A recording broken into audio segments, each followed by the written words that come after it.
عاقل إسماعيل محمود كوري oo loo yaqaanay Ismaaciil Gurux oo ahaa caaqilka ugu daada weyn cuqaasha gobolka Cayn ayaa waxaa saaka subaxnimadkii lagu aasay qabuuraha magaalada Buuhoodle ee xarunta gobolka Cayn waxaana aaska marxuumka ka soo qayb galay qaar ka mid ah cuqaasha iyo culimadiinta ku dhaqan magaalada Buuhoodle isla markaana u tacsiyeeyay eheladii iyo qaraabadii uu ka geeriyooday عاقل إسماعيل محمود كوري oo loo yaqaanay Ismaaciil Gurux qaar ka mid ah isimada iyo waxgaradka ku dhaqan deegaankani Buuhoodle ayaa waxay sheegeen in caaqilku ahaa nin si weyn looga jecel yahay gobolka Cayn isla markaana aad uga shaqeeya nabadgelyada iyo waxyaabaha la midka ah caaqilka ayaa waxaa salaadii subax ee jinaasada lagaga tukaday masjid jaamaca magaalada Buuhoodle iyadoona markii dambe loo qaaday dhinaca hoyga rasmiga ah ee uu ka degi doono qabuuraha magaalada Buuhoodle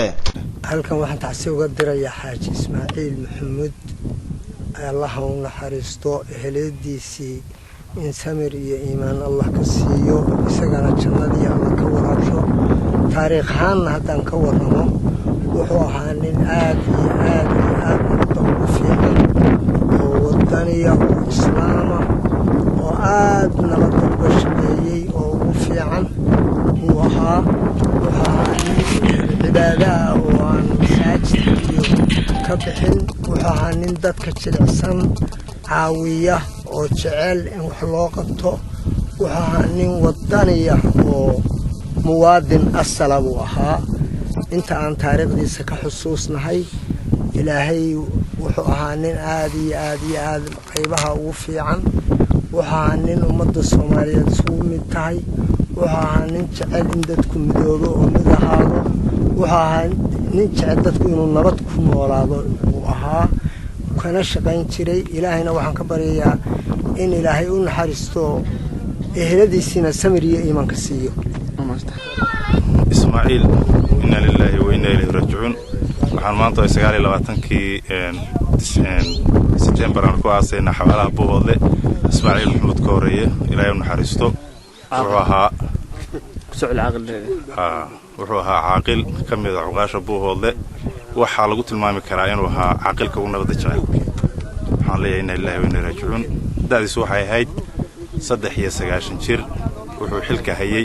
60 sanadood wuxuu ka tirsanaan jiray 30 sano waxaa lagu doortay isagoo 30 jira magaalada Buuhoodle 1953 wuxuu ka soo shaqeeyay ciidamadii Ingiriiska guutadii koowaad ee waqooyiga Soomaaliya joogi jirtay xilliga isticmaalka si al ajligeed wuxuu ahaa nin nabadda aad uga shaqeeyay meelo badanna wax ka soo qabtay wuxuu ahaa shakhsigii koowaad ee diiday 1983kii dagaalkii ka dhacay Haye dagaalkaasoo dagaal ahaa ay dawladda Soomaaliya iyo SNM labaduba ay ku lahaayeen marka waxa lagu xusuusan karaa inuu aad nabadda u jeclaa gabi ahaanba wuxuu ka soo horjeeday wax kasto colaada in Soomaalidu isdisho in la culoobo aad uga soo horjeeday gabi xaaji Ismaaciil waxaan markaati ka ahay inuu nin islaam ahaa marka ugu horeysa oo aan salaad iyo nabad iyo diin iyo ilaah aqoon inuu nin ah leh ilaahay baan markaati ka ahay marka labaad kale waxaan tacsiyeynaysaa dadkiisii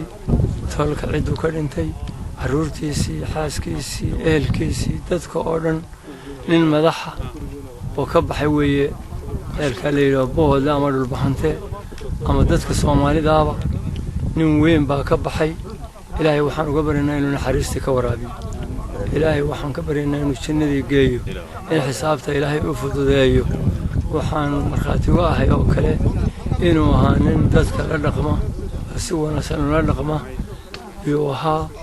intaasaan kaga baxayaa waan mahadsantahay Cabdi Casiis Aadan Jaamac Samsa TV magaalada Buuhoodle